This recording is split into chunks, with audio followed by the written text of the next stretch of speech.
Hi guys, we are back with another topic from our series. Today we are going to talk a little about anxiety. So what is anxiety? Anxiety is a combination of unpleasant emotions and thoughts that is oriented to the future, and it is more than just fear. Now let us understand the difference between fear and anxiety, and this difference can be understood using four concepts, which are constant, excessive, irrational, and socio-economic functioning or daily routine. Now let us understand this with the help of one example. Suppose X person has to give a small speech. Now how would we differentiate between fear and anxiety? In the case of fear, X person, he will think about the speech from before, but he is able to maintain a daily routine. But in the case of him having anxiety, he will be constantly thinking of the event to the extent that he cannot distract himself easily and daily routine is hampered. Again, in the case of fear,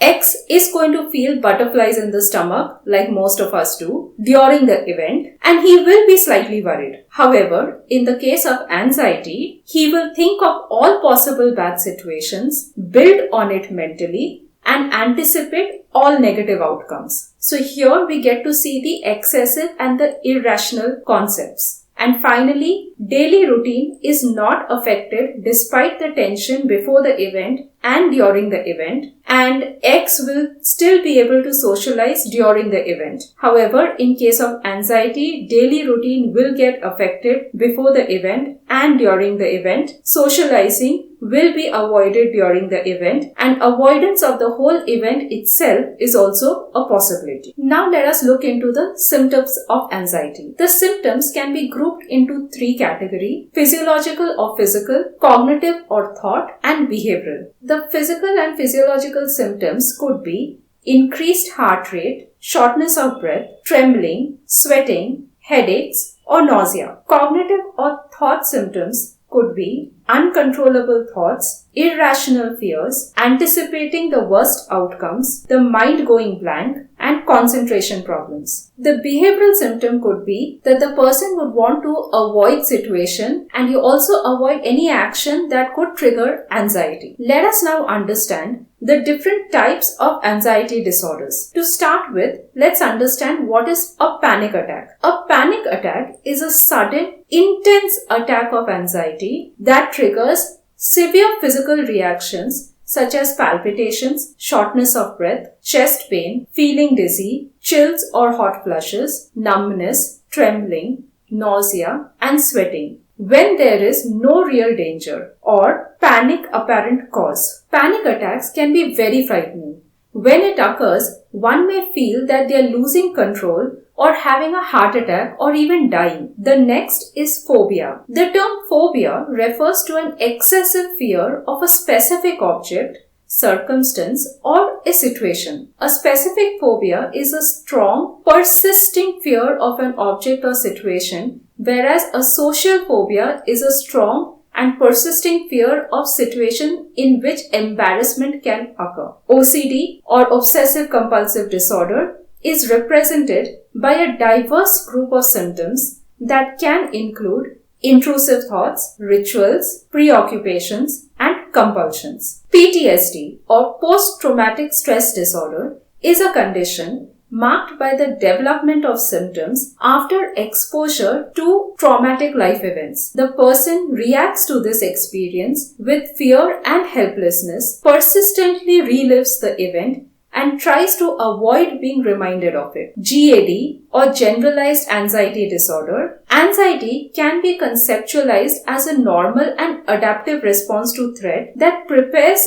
an organism for fight or flight response. However, people who seem to be anxious about almost everything are likely to be classified as having generalized anxiety disorder. The worry is difficult to control and is associated with physical symptoms such as muscle tension, irritability, difficulty sleeping, and restlessness. The anxiety is difficult to control and it is subjectively distressing and produces impairment in important areas of the person's life. Social anxiety. A person with social anxiety disorder feels symptoms of anxiety or fear in certain or all social situations. It is an intense and persistent fear of being watched and judged by others.